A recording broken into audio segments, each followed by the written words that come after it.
This episode of The Men Are Talking was recorded on Tuesday, March 11th. This program is intended for adults 18 years old and older, regardless of maturation. Now shh, the men are talking. Hello, welcome to the Men Are Talking. I'm Bryce Wilson and I'm currently defrosting Cool Whip, which is annoying because I want it now. With me are my co-host. She's so wonderful tonight you'll soon have an aching head and give her your car keys, Cicely Davis. Hello.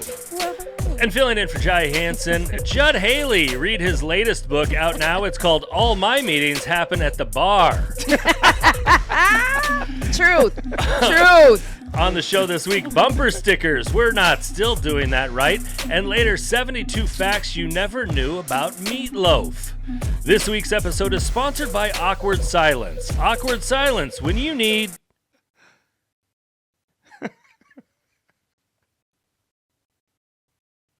Now shh, the men are talking. Jai's out this week. Want to thank you, Judd, for coming back. It seems so natural the first time. We had so much fun with you. Yeah. It just made sense to have you back. Appreciate you coming out. New to the program, I'm stoked to have Cicely Davis on the team. What do we need to know about you? Well, you know what? First of all, it's an honor to be here with you. So great to, be able to run my mouth and join this whole dealio. You put out a bid looking for small-chested women. None of them stepped up. So I figured I would just kind of change the parameters and, see what I can do and how I can contribute. Yeah. Yes. I don't know what you're talking about. Yeah. So here I am. Okay. Appreciate it. Yeah. Well, excited to have you. This show, first and foremost, meant to be about the Twin Cities, specifically the south suburbs. It's kind of amazing how rich the culture is around here. There's so much going on. We have many incredible local businesses. And I had a day on the town this week with some of them. And holy shit, check this out. Holy shit, check this out. I've set out on this pleasantish March afternoon to learn more about a few local businesses. My first stop is at Remedy Bar in downtown Lakeville to speak with Steve Volovka, proprietor of the area's finest in CBD and THC herbal remedies. What ailments might I be treating today, you may wonder? Well, my quasi-clear-headedness is a burden I admit I can bear no longer. You're coming up on 20 years in downtown Lakeville, you just mentioned to me. How'd you get started out here? Oh, good question. Yeah, my business partner, Christina Murto, lives just south of Lakeville, and we were looking to start a business. And we both had worked in the marketing department of another corporation, and Lakeville seemed like a good place to start. So we opened our advertising business 20 years ago. How'd you get from advertising to CBD? Oh, well, my business partner, Chris, was having some side effects this is no secret, by the way, but some side effects from some medication. And for some women, it causes anxiety. And she asked my daughter, who had been taking CBD for quite a while, if she could try some. And it seemed to help her like within a couple of days. And there was no shops in Lakeville at all. Since then, there's a fair amount of competition in town. But yeah, so it's almost 6 years ago we opened up Remedy Bar. And then that just naturally led to THC, or the Delta 8, was that what was first? Yeah, Delta 8, that was the term Wild Wild West, and it was true because people were putting so many milligrams into a gummy and it wasn't being regulated at all. And so the state's pharmaceutical board wanted to crack down on that. And you get some lobbyists and lawyers together. Next thing you know, you have Delta 9, which is THC. The state requires that a package can only have 50 milligrams and that each gummy is 5 milligrams. My Wadena high school math tells me that you get 10 gummies in a pack at that place. So, but people really like them. So, especially for sleep. So where 2023 would have been when the state first started allowing use of marijuana, correct? Was that? Yes. And now there's been a whole process just getting now to a license for sale. Mm-hmm. And you're looking for that. Yes. And as soon as that these licenses go out, are you allowed to start selling then right away? Well, no, there's a growing season, Okay. which takes 4 months. And a lot of our suppliers, they want that cultivator license too. And so it's 4 months, and then they dry it and test it, and then flower will be available. And then a couple of weeks after that, vape cartridges, and people will be able to start making gummies. It doesn't take very long in that regard. There's going to be 6 dispensaries in Lakeville. We want to be one of them. And we were fortunate enough to get some investors that are excited to come along with the ride with us. That's great. And we'll see how it all plays out. Come along on the trip. Yeah, on the trip. I won't hold you to it, but what's the timeline look like for a citizen of the state to be able to walk into a shop and buy marijuana? What do you think? I'm thinking towards the end of the summer. Okay. But dispensaries will be there if they can somehow get a hold of some product, maybe buying it from the reservation or from a medical marijuana grower. But we're not certainly counting on that, because that's the same avenue that all the dispensaries are going after. So. Sure. I don't know what your experience has been like around the country visiting other dispensaries. In Arizona, they had an armed guard with like a semi-automatic weapon. I've been in places where there's holding rooms before you're allowed to go into the main retail area.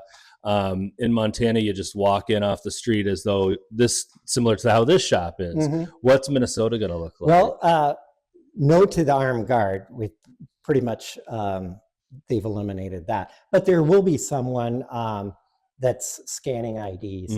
And whereas we have families come in, I don't want children coming in without their parents, but families come in, and then it explicitly says in the license that no one under 21, even if you're with a parent.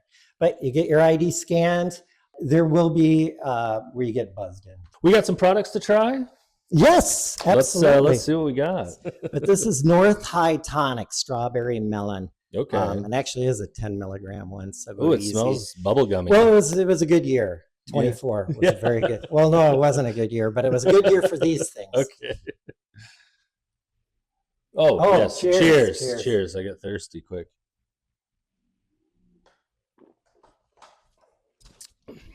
Oh, that's good. Yeah. So this one is a sparkling grapefruit. So it should be totally different than the last one we tried. Grapefruit flavors led to others, such as my personal favorite blood orange margarita, and others yet that for some reason I can no longer recall. Though video evidence maintains that Steve remained coherent, my ability to process what he said began dulling. The shop's many and varied elixirs were proving effective. While the medicine began to work its wonders, a new trouble grew on the horizon. This was a plight with a singular cure, bred from fantastical lands from the south, where the chili pepper reigns as an idyllic symbol of content. It was time for tacos. Well, this has been great. I appreciate you taking the time. Cheers to these things. Good luck. I look forward. We're going to have to check back in with you. Oh, absolutely. And see what's going on. Yeah. Awesome. That'd be great. Well, let's find out how this rideshare works. Shh, the men are talking. This seems the appropriate time to issue a warning not to drive high. I made necessary arrangements with a local rideshare company based out of Bloomington. New on the scene since last October, Hitch, spelled H-I-C-H, is built to compete with companies operating nationwide, but with a mission to provide lower fares to riders and better pay for their drivers. At Hitch, their mission is to create a rideshare platform built on fairness, sustainability, and empowerment, emphasizing transparency, respect, and shared success, believing that drivers deserve to keep more of their earnings while riders enjoy affordable, high-quality service. By prioritizing people over profits, they're setting a new standard in ride-sharing that benefits everyone. The app was as easy to use as any you may already be used to, and the fare from downtown Lakeville, a 20-minute drive, was only $16. But also, it's always that because Hitch never uses surge pricing models. I remember my driver telling me how much he loved working with the company. I also remember spending most of the time just thinking about tacos. Las Tortillas, located on the southeast corner of the intersection of County Road 42 and Shannon Parkway in Rosemont, is one of my absolute favorite Mexican restaurants in the area. This remarkable joint is owned and operated by a local family, Ryan and Jen McGonigal, and Ryan sat down with me to chat. This, of course, after graciously preparing a sampling of his fine cuisine and a margarita. I intended to learn more about this brilliant bistro, but only after first insisting he describe all the amazing foodstuffs that lay out in front of me. That's so great. So, barbacoa steak, chicharron spicy pork, blackened cod, chipotle slaw. This is just for fun. We do our Reuben quesadilla for the month of March. How's But that I made a been little going? taco for you. Oh, that's great. So that's on our homemade flour tortillas. Okay. We got corn tortillas from La Perla in Minneapolis. While Ryan had provided all that was necessary to enjoy the fine handcrafted meal, he soon realizes I look like someone who will certainly need extra napkins. As he left to procure the additional paper goods, I was left alone to consider if all the samples from my first stop had kicked in. Here you go. I would think it's kind of gross. If you think about it, I would think this while I was like walking through the restaurant on a busy Friday. I'm like, we all have this hole in our head. We just shove food in, and we don't mind doing it in front of people. It just seems crazy. It appears they have. How long have you been here in this spot? We're coming up on almost 14 years. When you look back, is it crazy to think of like those days 14 years ago, or do you think it's just been steady and nothing's really changed? Oh, it's just been a gong show since day one. And it hasn't changed. Yeah. So year one, you think year two is going to get easier or simpler, and then when you hit your 5, you're just worried about getting to 5 years. Then you hit the 5 years, you think you're going to be able to slow down and chill, and something else comes up. So When did you bring the truck up? we brought the truck on after COVID closed down, the first spring we could do it. So we're starting our 5th food truck season. Last year we did 99 events, and we're shooting for 100 this year too. Yeah, so we added that, and then we also added expanded. Yeah. We took over a third bay, built out a production kitchen, because we do a ton of off-premise catering. So production alone on proteins ended up, we were the only people during COVID buying shit. We got restaurant equipment, great deal because nobody else is buying it, but we were expanding. Next door, that created our own banquet space. That's sweet. It's a small little, 35 seat spot, but Yeah. don't advertise it. Those that know about it, ask about it because they're regulars. Yeah. And so Well, we've now done- 4 more people will know. Yes. So I can retire. This fish is fucking amazing. Yeah, well, By the cod. way, it's so good. Well, I mean, the taco, the fish whole taco taco. is just out of this world. Sorry to cut you off. It's good. Yeah, it's blackened cod. We make our own blackening seasoning. And then, we are an Irish town. So year round, we offer a beer battered cod. It's like a little fusion. Yeah. Well, we call it Mexican flair. Yeah. We have since day one. I never have used the word authentic in my life. And when somebody blows me up online that we're not authentic, I say, where the fuck did I ever say we were authentic? I mean, you got a white guy that runs a Mexican restaurant in Irish town. You know what I mean? That's where we came up with the Reuben quesadilla. So for the 31 days of March, it's that, and then the 2 days of Leprechaun Days, which is Rosemont Town Days at the end of July. Off the food truck, we'll sell the Reuben quesadilla, but only in-house will we sell the Reuben quesadilla for the 31 days of March. Okay. So we're on pace to do another 1,200 pounds of corned beef. Because of this. Only because of that. Yeah. It's Yeah. amazing. Yeah. I think that it was weird seeing how COVID changed the ways a lot of businesses run, and there's been an effect. We're at almost to the day, the 5-year shutdown mark, right? Yep. But think about how much takeouts have changed. It was like COVID a lot. This is spicy, Yeah. and I have the hiccups. That's why we call that one our spicy. It's really chicharron good. pork. It's so tender. Yeah, it is spicy. It's But between the THC and my second margarita, I got the hiccups. that's good. And it's spicy. And I thought, these beans will cool me down. Nah, No. there's antro powder in them beans. They're so good. Yeah, you need the white guy taco. It's really what'll help I should have led with that. No, I'm glad you didn't, because then it kind of overpowers everything Kills after. your I was palate. going to comment when you're eating a fish taco, so I'm glad you didn't lead with the cheese. Yeah. I tell people, I said it was the worst couple years of my life running a business. Yeah. And without any bullshit, I really wouldn't change having to go through those hard times. You changed the size of your menu? Yeah, a little bit, because we were under the impression like we know better than the customer what's best for takeout. Mm-hmm. Well, fuck that. The whole thing went out the window because people don't order anything to go. We took nachos off. Yeah. Right, for all of COVID. Right. No one really said anything. Well, we were open back up, full menu. All we sell is to-go nachos. Do you break it down? No, it's ready to eat. We have one customer that wants everything on side, like a take and bake nachos. Yeah. Which we don't Because recommend. you bake the cheese. You don't have a cheese sauce. Correct. So you got to send them out ready to eat. Yeah. It's cold, And people shredded are like, I wok don't and care. Give me soggy fucking nachos. Well, that's what I say, but I don't know. They reorder them. You can see who's ordering. Like, yeah, they like them. Yeah. So as long as you don't have to leave the house. Yeah. And we got St. Patrick's Day this weekend. Yes, sir. So busy in Rosemont anyway for that. Yep. Great Irish town for Patty's Day. Yeah. Not to brag, but I swear to God, we got to be the busiest Mexican restaurant in all of America on St. Patrick's Day. Probably. Because of the Reuben quesadilla, because we're an Irish town. We have an Irish margarita. That's what you should have next. Okay. I'll make you an Irish margarita. Let's do it. Okay. That's our local margarita. We've had that on the menu since day one. That's fun. So, but that said, on St. Patty's Day, we do a full Irish dinner. Yeah. We don't even care. We're a full Mexican restaurant, but I got corned beef and braised cabbage. And, we sell about 50 orders every St. Patty's Day. Love it. You're normally closed on Mondays, but you'll be open. We'll be opening for St. Patrick's Day because we have so many people that enjoy it. As both my glass and ability to carry on a conversation trickled away, I received, as promised, the Las Tortillas mainstay, the Irish margarita. What's in this?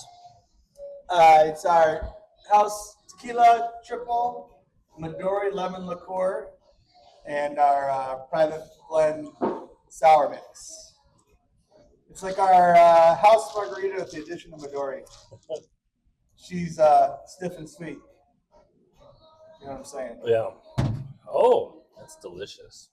There you go. And this is really great. Yeah, it's something different. Yeah. Well, thanks for chatting. Anytime, my friend. It's great to run into you. Yeah. A huge thanks to the Remedy Bar, Hitch, and Las Tortillas, local small businesses that all served me so well along my afternoon wandering through the south suburb countryside. If I learned one thing as I rambled about, I've forgotten what it was.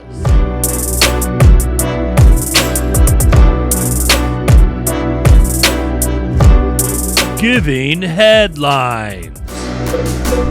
The political divide in the country seems to not only be deeper than ever, but also ever growing.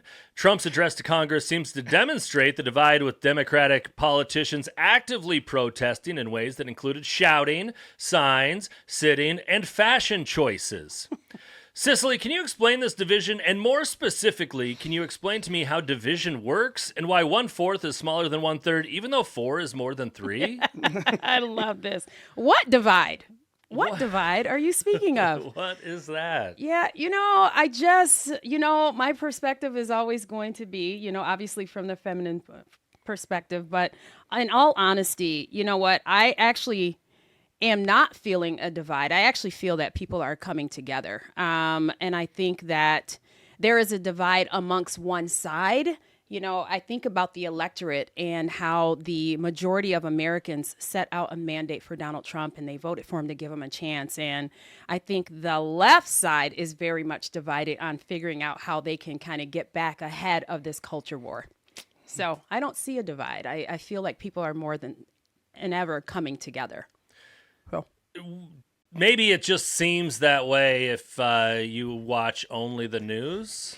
Yeah, I suppose. I mean, I think that people are clearly all hot and bothered under the collar. I mean, I can understand how, Donald Trump would seem as someone who's very, very polarizing, right? I mean, he's got the hair, he's got the teeth, he's got the tan, right? He says outrageous things, he hangs around outrageous people. So from that perspective, if you're only listening to legacy media, I could see how that would be the perspective. But, I'm seeing more American flags than I ever have.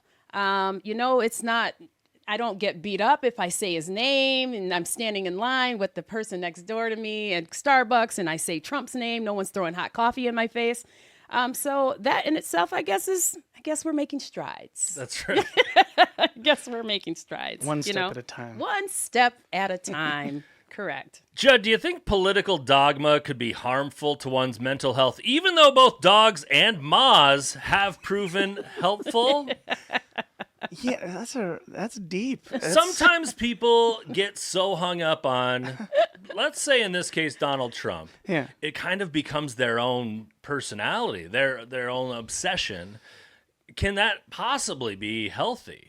Yeah, I read a line earlier this week that said if you're focusing on the hurt, then you feel the hurt. If you're focusing on the good, then you live the good. And so I think that's kind of the same thing as you're saying. It's what you're focusing on. If you're focusing on the bad of a particular situation, you're only going to get that out. If you're focusing on the good of it and what good can come out of it, you're going to see all of that come forward. So, yeah. There's a lot on social media, and I think we all have those people in our lives that every post is this one thing. The rants seem to get longer and longer. Mm-hmm. The number of people that like these posts are getting smaller and smaller on any side. Mm-hmm. It's like once this is your obsession, people can only take so much. They're the same people that can't scroll past. Mm-hmm. And there needs to be, maybe this is like we start off early, like in high school, a class about just scrolling past. Yeah. Just moving past everything. Yeah, certainly in health. Yeah. And they need to talk about it in health. Right. Because this is not good for your brain. It can't be good. I don't think this is a healthy way to behave when this is your whole life. No, but the people that are posting stuff like that are getting two things out of it. First, they're getting dopamine from it. Yeah. They're posting a particular topic that's getting, reactions and comments. And sometimes the first one that you put out, if you're getting bombarded with comments from your friends and family and then distant friends and family of theirs, it can be overwhelming. Yeah. And it can really make you, I think for some people it can push them out of the game. They're not going to post anymore ever again. Can't believe I did that. I don't want that kind of attention. But then there are other people who will continue to post that way. And I question whether or not they actually believe what they're posting. Right. Yeah. I just think it's hard when that's your entire personality. Mm-hmm. You've stopped posting about your grandkids, or your dinners. Right. And now it's just, you're upset. Yeah. You're just angry. You're upset. Constantly on 10. Yeah. Right. Seeing just anger and bitterness and contempt, and you're trying to spread it, and you want the likes and you want the traffic and you want the attention, and you post and repost and you're goading people, right? Yeah. I mean, that's no way to live. This needs to be an SNL skit of the two sides of a human. There's the political posting side of that human, and then there's the mom who's serving Thanksgiving at the same time. Right? Like she's in the middle of cooking, like the mashed potatoes or whatever, with her husband and everybody around, cooking as well, and then they take a second and they post and then they play that particular situation. I see it in my head, you know? Yeah, absolutely. Cicely, do you think that mainstream media has anything to do with any division? I know you're saying like we're coming together, and I see that a lot, but I do see that we are divided. I mean, I think that there's you're not denying that there's a division. You just would rather maybe focus on where you can see that we are coming together, that there is some union. But what role do you think that mainstream media plays in dividing this country? You know what? I would say that they are at the top. They're at the head of it. There is an obligation from media to, at the very least, tell the truth and reflect the truth, right? Or at least be objective, right? And I think that the reason we kept hearing this term, the podcast election, in this past election, November 5th, is that the American people, grew a disdain and a distrust for legacy media. So they started going to podcasts and hearing from, even if it just even if that perspective was, their political perspective. They just were seeking truth. People wanted to go to the ballot box and make an educated decision. They wanted to know both sides. They wanted to get all the information and go into the ballot box and make a decision upon what they truly know. And they trusted more Rogan, right? Bongino, even people on the left. They're turning to they're turning to podcasters to get a perspective on what's actually going on, simply because those people on the podcast were willing to put it all out there, be embarrassed, tell the truth, no matter how ugly or pretty it was. And that became more trustworthy for the American people than legacy media, who clearly was taking one side versus another. And so I think that's something that's a lesson that going forward, that legacy media, I think they're starting to learn. I mean, we're seeing a lot of journalists being dropped from, major networks, and they're having to regroup. And so I think podcasting and, these private entities and voices are what American people are actually starting to trust now. So that's something they need to pay attention to. A lot of these podcasters have a larger crowd than these major networks. It's crazy. You mentioned that there's an obligation for the media to tell the truth. And to take that a step further, I think, there's an obligation for journalists to tell the truth. We have more media than we've ever had in our whole life. And who knows what, that even looks like from a universal view. Yeah. Journalism, the role journalism plays in the media seems to be all but dead in many regards. Yeah. Thank you for that distinction. You're right. Well, if anyone's ever taken journalism class, I used to have this instructor. This was at Brown College in Mendota Heights, going for radio. But I had this instructor, and he said, Roy Findon, bless his heart, one of the greatest instructors I ever had. He said, he gave us this assignment. We had to write an article about a young child who had drowned in a pool. Mm-hmm. And for everybody who said like a tragic event happened, he would say no.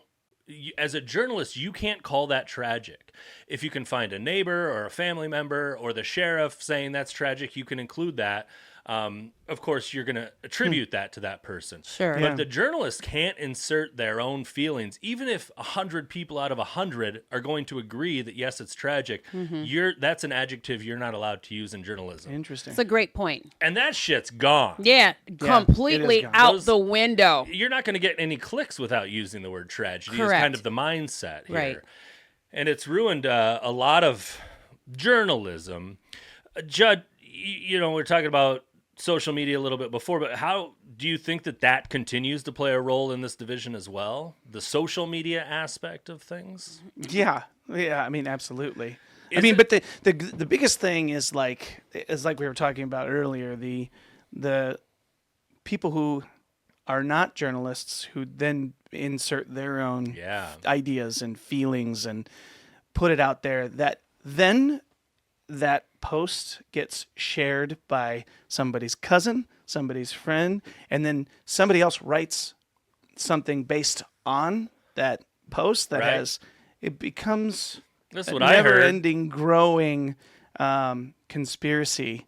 Basically, I don't know if I should use that word, but really the reality is that somebody's idea of what's going on right now becomes wildly, built into something that never really was. Yeah, it just magnifies and grows, and it's just a web of confusion by the time it goes through the social media machine. It is, and it didn't start that way. Facebook Facebook predominantly didn't start that way. MySpace. I didn't want to go to MySpace.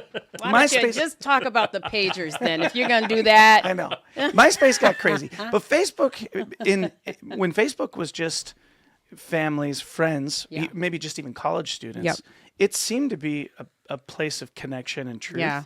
And I don't know about you guys, but right now, or at least during politics season, it's tough. It's tough to be on there. It's tough as a full-time musician to poke through the noise. Oh, yeah. And I'm not talking about the truths that get shared. I'm talking about the noise. I'm talking about everything else that gets out of hand. And it's no good for any local business. It's no good for anybody. There's something weird that happens, though, this anonymity that people have on social media. Like, you wouldn't talk to somebody like that face to face. But Correct. the shit people will say to other people, Oh, yeah. even if your name is there, Oh, yeah. they don't. Nobody seems to really care, and They that's don't. bonkers. Yeah. No. Yeah. Like, are you just you're not a virtual good courage, person? I like to call it. Yeah. Virtual courage, right? That's exactly what it is. Yeah, virtual courage. All of a sudden, that's not. You would never say this to someone's face. You'd never say that about someone. You certainly would confront them or use those words. Yeah. And yet you sit behind this screen, and all of a sudden, you're the biggest badass out there, right? Yeah. And Yeah. you're lethal, right? You're this. Yeah, it's. The conundrum we have in that piece of it is that we embrace the reviews when it comes to products and businesses. But when it comes to our own character or to what we stand for, we don't like that in any way, shape, or form. We reject it, right? And so I think that's one of those interesting things that we'll always live in. By the way, when that happened, you should give me the remote and I'll click the button.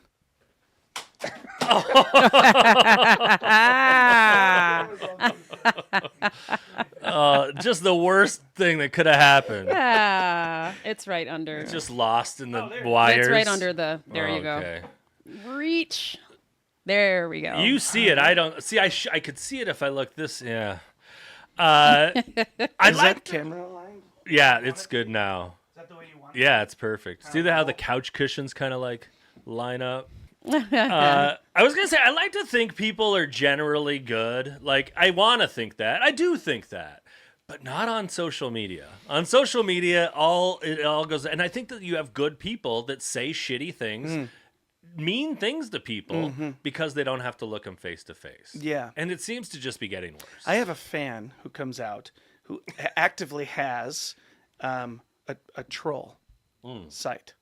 Yeah. He has a troll. Wow. What do you call it? A troll character. Okay. And he logs in every day. And this character looks nothing like him in any way, shape, or form. He's attractive and fit. And he found this.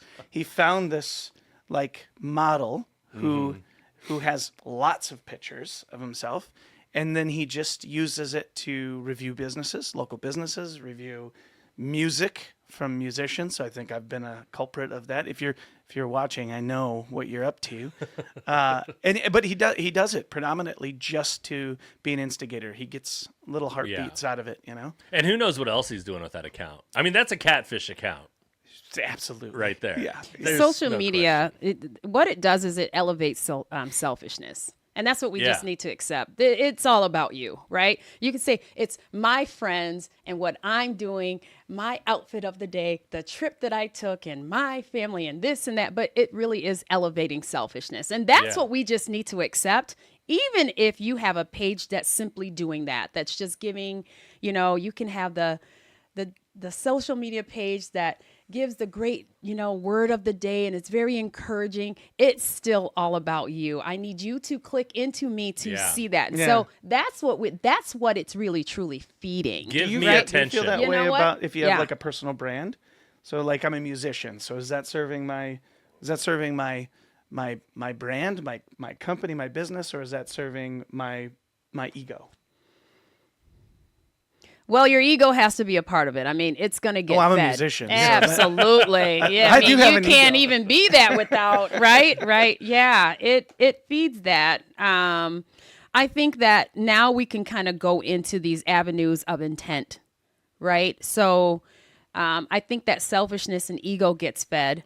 Now we're going to get into, this plane of intent. So my intent of the page, even though my ego's being fed, and yes, there is some selfishness degree to it, but I really, truly am someone that's interested in, I have a talent. I want to share it with others. I'm in this band. And so I want you to know where we are, where we play, so you can come out. That's intent. Yeah. So I think that it's not just black and white.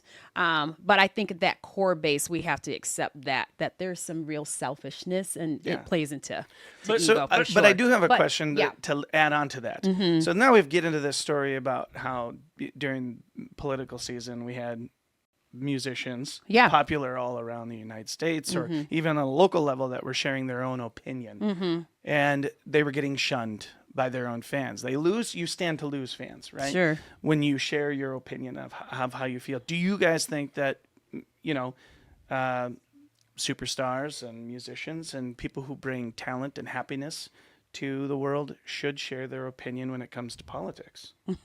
I think the American people already made that decision with this last election. I mean, I think that what we saw was very much so. And now both sides had celebrity endorsements. Don't get me wrong. It's very, very heavy. I think that the Kamala Harris side really solicited some big hitters and the Taylor Swifts and the Beyoncés and the J-Los and all these others. And it just turned the American people away to where they're almost anti-celebrity, right? So they voted the opposite of. We saw all of the commercials and things like that coming from the Julia Roberts and Julia Louis-Dreyfus. And it just had a backlash effect. In fact, so much so that now we're seeing award shows. No one watches the Tonys and the Emmys and the award shows any longer because they just simply want musicians to just do what we love you to do, which is just make music, right? Don't tell me how to think. Don't tell me how to vote. Right. I actually really just love the tone of your voice and how you play that guitar and how you rock on stage. Right. Just stay in that lane. Yeah, I think so many do. Yeah, I don't think that it's I don't think it's bad. I don't think it's just but I don't think it's effective. It's not. And the people who I would care, like I want to hear somebody really smart tell me what they think. And either they already are or they're smart enough to know not to say. But if you've got Taylor Swift, bless her heart, I'm a huge Swiftie, don't get me wrong. But if you've got Taylor Swift coming out saying like, I'm supporting Kamala and that's not enough, then let's just face it. Yeah. Nobody has the star power to make that much of a difference. Correct. If between her and Beyonce especially can't do it, they couldn't do then it. nobody can. Nope. And maybe you're better off just shutting up. Yeah. Stay in your lane. Let's drag sports into this. Spread 'em. Stephen A. Smith has carved out a name for himself with loud, rage-baiting, albeit well-articulated sports takes. He's not for everyone, and maybe part of it is I think he hates smiling. But he's been in the news lately for a couple interesting things, including this take he made on The View last week. Let's check this out. Trump's only been in office for 6 weeks. Seems like 6 years, doesn't it? And he's been going around with his cronies touting his so-called landslide and blowout win. But he won the popular vote by 1.5%, one of the smallest ever. And he won the general election by less than 50%. So what kind of mandate is this really? Well, it is a mandate, and I'm going to explain why. And I don't mind the question, but let me be very clear. I'm no supporter of Trump. I'm a supporter of truth and the facts. And here's the facts. The man won every swing state.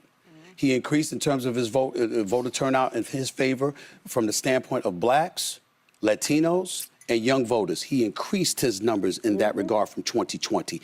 89% of the counties shifted to the right. That's a mandate. We can sit up there and play around all we want to. In 2020, Trump didn't win the popular vote. He didn't win the electoral college vote. A matter of fact, the Republicans hadn't won the popular vote, if I remember correctly, since 2004. But they did this year. So 20 years after they last won the popular vote, they won the popular vote. They won the electoral college vote. The man won every swing state. And on top of it all, 89% of the counties shifted against. I don't understand how people can look at that and say, there's no mandate. There's a mandate. Well, it's a different definition of a mandate, I guess. But the problem is that if you're the Democratic Party and you lost 49.8% to 48.3%, and you're looking at that 1.5% dip, that's an excuse for you to say, what we did really wasn't that bad. Some people didn't we should continue to do that. Do you no, think that don't continue to do it. Find a new strategy. Cicely, is it possible Joy Behar seems confused about this mandate, whether it's a mandate, is it a mandate? Are we calling it do we have the same definition of mandate? Does she understand this, or is it possible she's just not fun on dates, particularly with a man? Of which you would know nothing about. Have you seen the woman? Shots fired. Wow. Perhaps she and Stephen could go out. Maybe she could cause him to smile, and she could get a mandate. That's probably not. They could help each other out. That might not be. Maybe he has gas. That man never smiles. He does not smile. He's just stuck or something. It's and I've never liked him until this. So when he's starting to say, like, look, I'm not a fan of Trump, but I'm a fan of the truth, and he breaks down, like, how you could actually perceive this as a mandate, all of a sudden I was like, did I just do I like Stephen A. Smith now for some reason? What do we think? How would you define this mandate? I think he nailed it. Yeah, this is just, and I'm tongue-tied because he just literally nailed it word He put for everything word. out He there. put it all out there. It's just when you have such a movement, and keep in mind, right, for quite some time, right, and we had a little bit of an interruption with Trump's presidency, but for quite some time, the Democrats actually they were running the culture war. You know, they were winning the culture. They were running culture in this country. Donald Trump came in as this atomic bomb and blew up absolutely everything and interrupted the narrative, so much so that they snatched back and went further left in order to kind of regain some ground.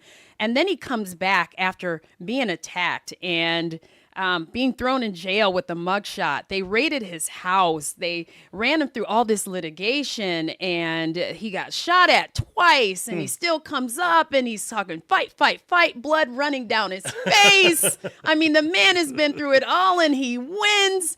But not only that, he brings with him a significant portion of the Hispanic vote. Yeah. And a significant portion of the black vote, which is really, really difficult to do. And he wins the popular vote, which a Republican hasn't done in over 20 years. He wins the electoral vote, okay? And this is a landslide 72% win, right? All the swing states. Every single one of the swing states. Yeah. That's a mandate. That's a mandate. Right. Okay? Period. Yeah. Judd, the blues rock guitarist Johnny Lang, who got a start in Minneapolis. Yes, he did. He had a hit with the song Lie to Me. Remember that song? Yeah. Was that song about what people subconsciously actually want from their politicians? No, I don't think. It's just what they get. Is it possible the change we think we want is scary to actually see play out? You know what I'm saying? Yeah. Starting with Kid Lang, he didn't know. He didn't know anything about what the future was going to bring. You know, I saw him play live Yeah. at Jesse Ventura's inauguration. Oh, that's a name. Yeah. Look at that. Politics in Minnesota, I swear, you can't beat it. Bonkers. You know? But to Jesse Ventura's point, he came out and similar to what we're seeing now with Trump, but he said, this is what I'm going to do, this and this and this and this. And then people are like, I like this guy. He just calls it like it is. He says what he means. And then the longer that went on, the more people are like, maybe he says too much. Like Jesse Ventura, I'm saying, called religion a crutch, I remember. And people are like, oh my gosh. But I think there's something inherent where we think, I want somebody who says it like it is. But then when they start saying it like it is, we're like, oh, politicians maybe shouldn't really be acting that way. Well, how many people are just waiting for the ball to drop, and then they have something to say? Right. Only when the person is elected into the position, then do they have something to say, right? Mm-hmm. And to that point, if I was a Democrat right now and I wanted to get reelected next term, whatever my term was, here's what I would do. Because we saw in Congress, we saw in the speech to Congress, a lot of different reactions. And they've played out in the media now like maybe that wasn't great, like staying sat for this kid, right, who's recovering from cancer. Like they did some things that weren't great. Here's what I would do. I would just shut the fuck up. There you go. I would vote against everything. I would vote against, and then I would wait and see. Because we're operating off a lot of conjecture right now. And everybody's saying, like, this is what's going to happen. This is what's going to happen. Now, if I'm a Democrat, I'm going to say, like, well, let's see. Because if Trump is wrong and the Republicans fail, it's easy to come up and be like, see, I voted against all that stuff and it's failed. But right now, they're not in that position to do anything. And so they're actively fighting back, but in a way that's making them look bad. It's okay to stand up for a sick kid. Maybe it's better to just shut up and not do anything and wait, and then you can come out later. If you want to win next time, it might be better Sorry, I'm giving you guys the answer here. But it might be better to just shut up and wait and see. Cicely is bringing us a new segment we call... Bitch of the Week! Bitch! Yes. I love it. What do you got for us? You know, I'm sure you've all heard. Oh, this is tough. This is tough for me. And this is so appropriate. The initial bitch of the week, Nicole Wallace of MSNBC. Oh. Have you heard the statement? No.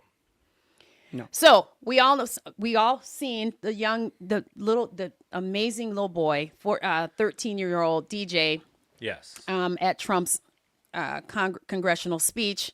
And, you know, he's 13. Everyone, think about this. He's 13 years old. He's had 13 brain surgeries, 1 a year. So young. That's brilliant. And he was not projected to live. Here he is right now. We know the Democrats couldn't stand up, but he's getting the applause. He realizes his dream of becoming a police officer by, you know, Trump appointing him as a member of the Secret Service, right? An honorary. This is amazing. And Nicole Wallace, this bitch. This bitch says, I hope he lives another 95 years. Great. Starting out great. I allowed myself to feel, but I hope he lives another 95 years. And, you know, maybe if you are a child and, you know, you've had 13 surgeries and you had cancer, that crystallizes for you. But it's great that he's always wanted to be a police officer. He gets to realize that. But I also hope, this bitch, I also hope that he never has to defend Donald Trump supporters in January 6th. And I also hope that even if he does, he doesn't grow up and, you know, have to defend them in court. And even if he does, that he doesn't go off and commit suicide. That's your sentiment? Wow. I hope you live 95 years. I hope you get to, you know, realize your dream. But I also hope that you don't grow up to commit suicide. Wow. Nobody's learning. MSNBC's shaking things up. Their ratings are shit. And this is the take.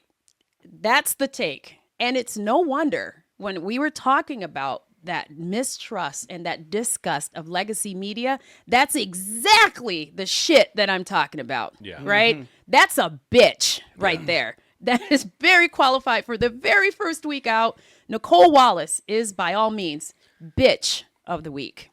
Beautiful. Lovely. Let's play a game. Woohoo! I like games. I want to win. All right, let's see how this goes. This is called What's My Age Again? We've never done this before. Brand new segment here. We're going to play a game.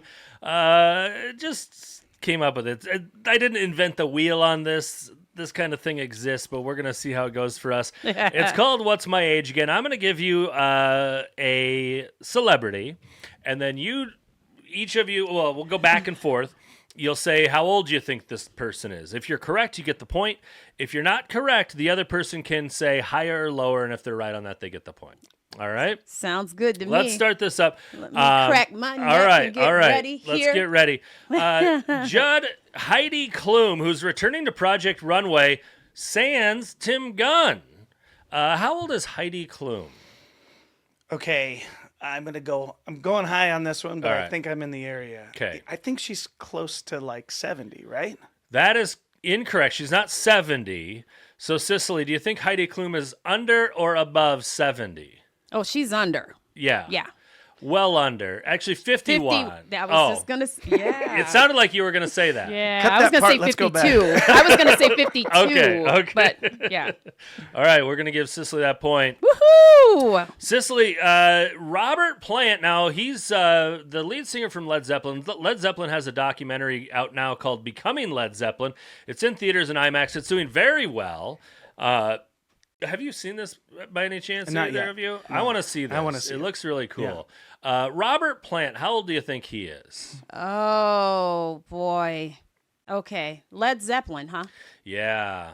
So not a new band. Yeah, not a new. Okay. I'm going to say 74. Okay, 74 is not correct. Okay. Judd, do we think higher or lower than 74? What makes me feel bad is that I'm going to say the same number I said for Heidi Klum, and no way do they look anything like each other.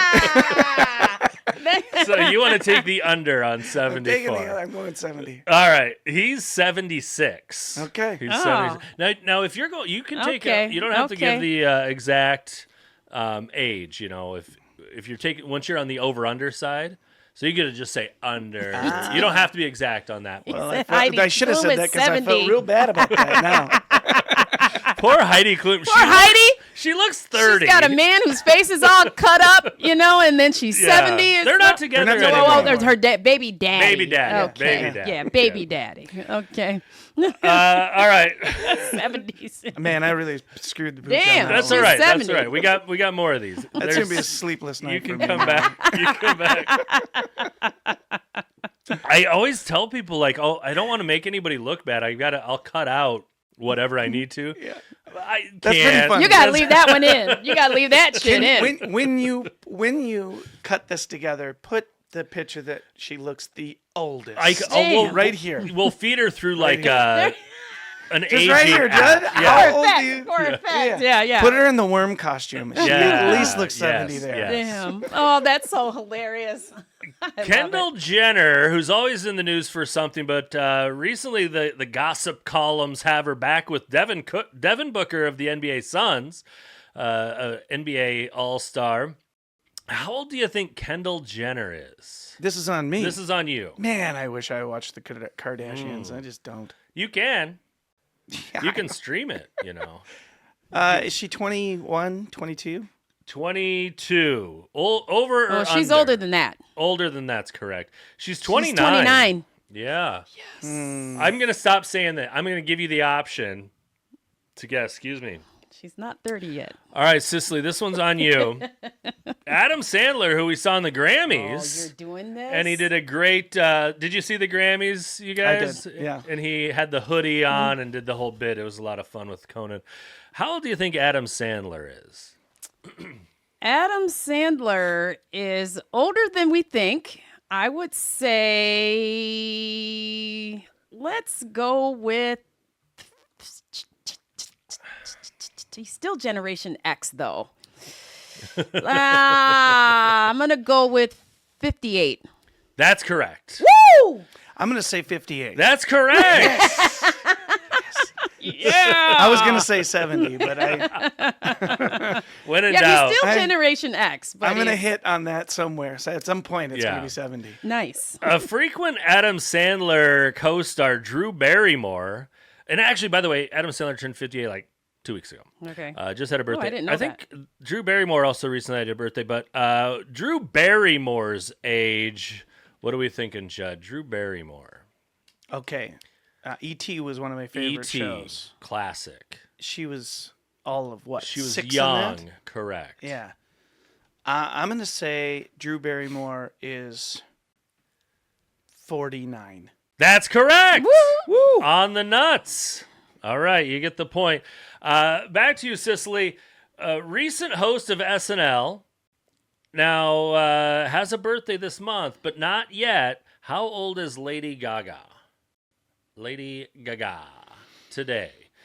Yeah, she'll have a birthday later this month, but has not turned her next year yet. Yeah. So...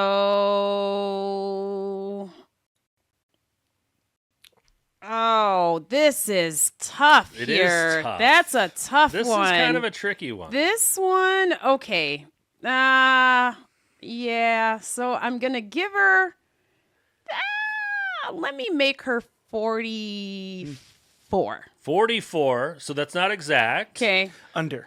Judd taking the under. The under is correct. She's 38. Oh. Not yet 40 Wow, even. not quite 40. You never know. She wears a lot of like costumey She makeup. also didn't come out in her 20s, so it was like, Right. you know what I mean? She was, well, she had some age on her. She wasn't like a teenage star, so. She's also taken some roles where she portrays herself to be older. Yeah. And actually, when you see her just kind of in her normal day-to-day where she's not, done up theatrically like she likes to do, almost unrecognizable. So we don't even really know her as her normal face. It's a she tricky needs one. makeup.